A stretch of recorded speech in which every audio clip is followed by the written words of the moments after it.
Greetings, welcome to the recorded lecture series on foundation engineering. Today I am going to discuss on the topic design of shallow foundation, which is module 4 as per our syllabus. As I have conducted this lecture through Zoom session, but few of our students were not being connected with us. That's why they have missed this article. In an intention to communicate this article to all of you, I have started the recorded lecture series. Let's start with the discussion. First, we will go towards the classification of foundation. The foundations can be classified into two broad heads, shallow foundation and deep foundation. According to Terazaghi, when the depth of footing is smaller than the width of the footing, we are going to call it as a shallow foundation. Vice versa, when the depth is greater than the width, then we are going to call it as a deep foundation. If we further classify shallow foundation, it can be classified into different heads like wall footing, strip footing, spread footing, combined footing, mat or raft footing. Similarly, if we want to classify deep foundation, it can be classified in different heads like pier foundation, pile foundation, and well foundation. Now let's talk about what is a wall footing. In case of wall footing, the footing is spread over the entire length of the wall, supporting the entire wall over it.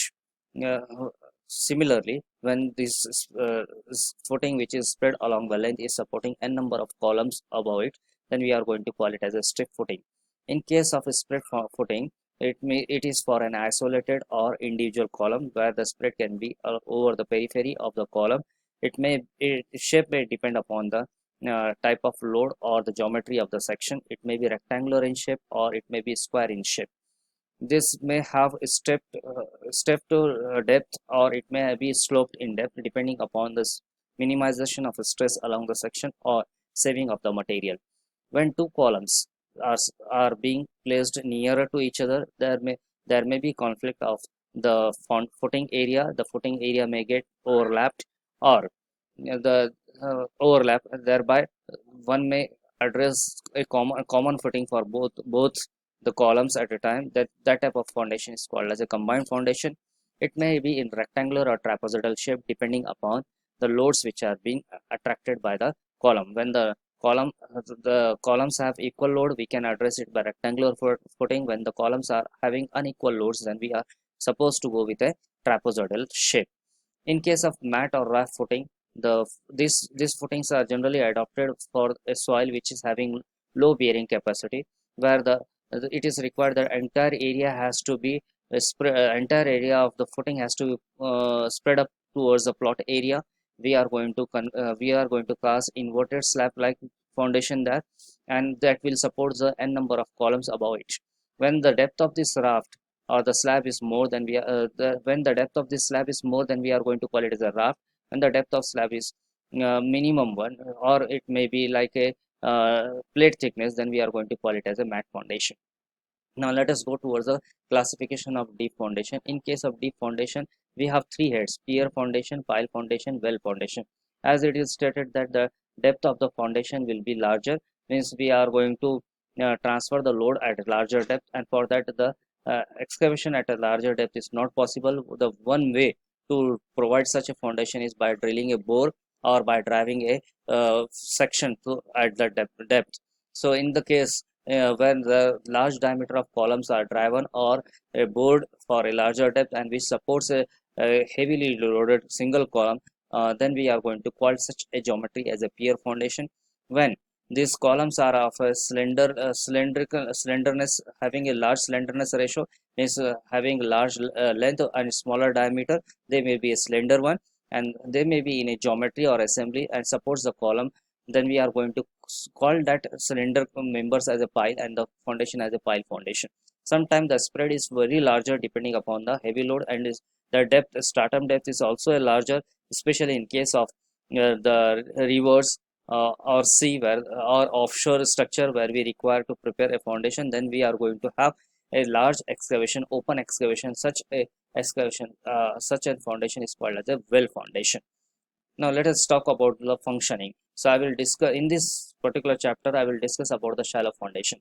The footing purpose is to transfer the load which is coming on the columns over entire area, thereby matching with the bearing capacity of the soil, so that there should be a stability against the applied load.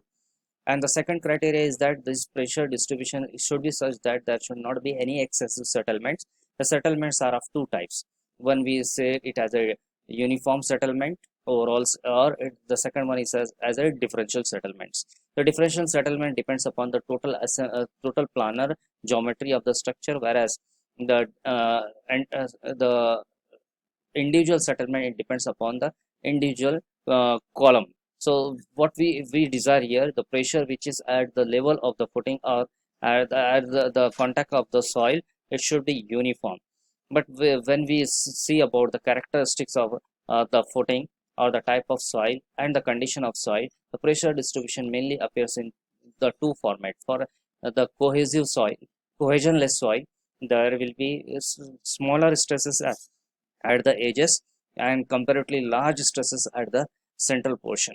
Thereby, it will have a convex structure. Similarly, when the cohesive soil is there's a soil like clay. In that case, the edge stresses may be larger, and at the central, the stresses may be less. Thereby, concave shape will be there. So what a designer decides, the designer decides that there should be uniform distribution. So we are going to work on an equivalent uniform distribution of the stresses. Okay. So after knowing these stresses, one have to provide the geometry. So from these stresses, I am going to prepare bending moment, shear force, and shear force bending moment and shear force attracted by the footing. And from there, I am going to estimate the thickness of the structural member. That's why the design is done on the basis of the bending moments and shear force, which are being estimated based on the mechanism of transfer of the loads. Now, in previous article, we have gone through the bearing capacity of your soil. The bearing capacity of soil depends upon various factors. Like the factors may be related to the shear stress. The factor may be related to the overburden pressure. The factor is related towards the unit weight of the soil. The factor relates towards the water table below the within the below the soil or below the footing. Okay, so if we want to talk about the safe bearing the capacity of the foundation, we are generally concerned about the safe bearing pressure. The safe bearing pressure which allows the bearing capacity which is equals to the allowable bearing capacity of your footing or of your soil.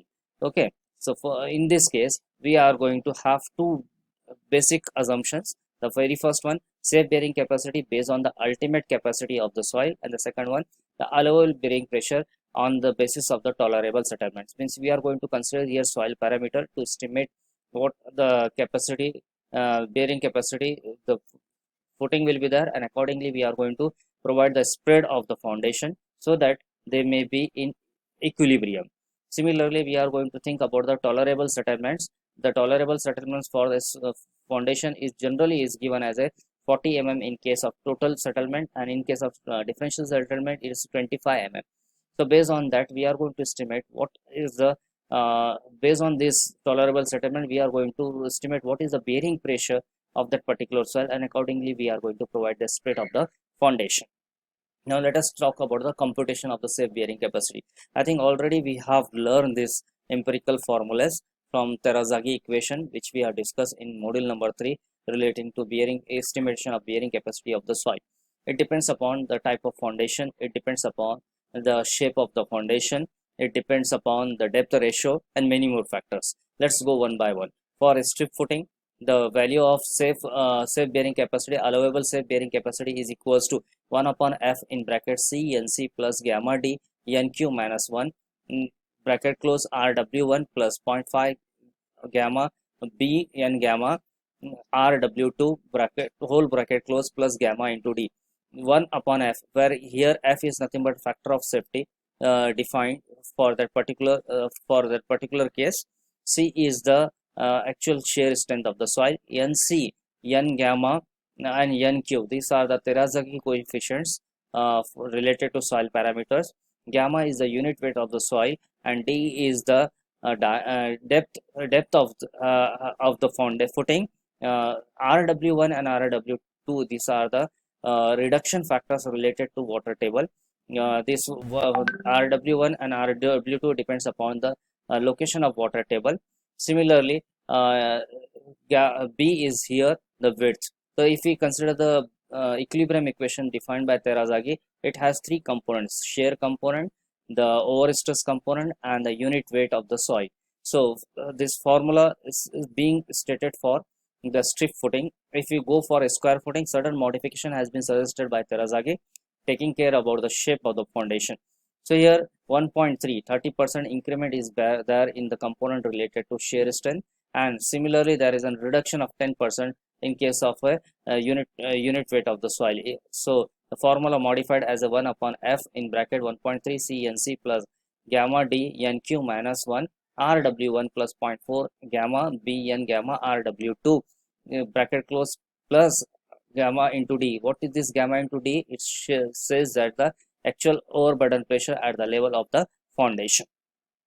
Now, if you move towards for a circular footing, in case of circular footing, the further modification has been suggested by Terazaghi in the formula, where the value of unit weight component of the soil has been reduced further to 0.3.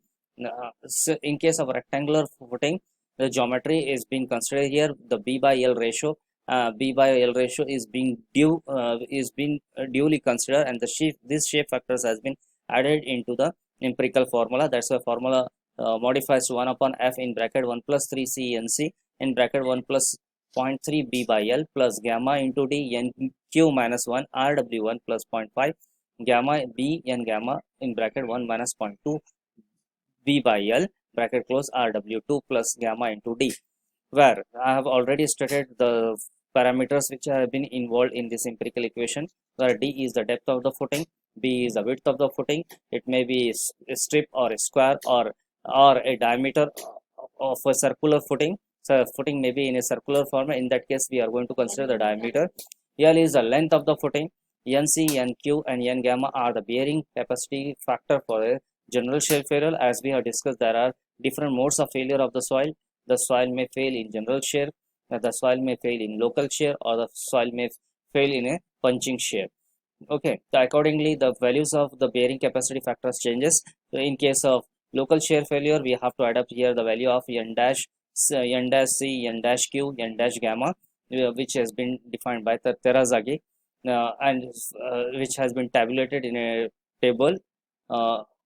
Okay, let's move further towards the computation of the say bearing pressure on the basis of limiting values of settlements.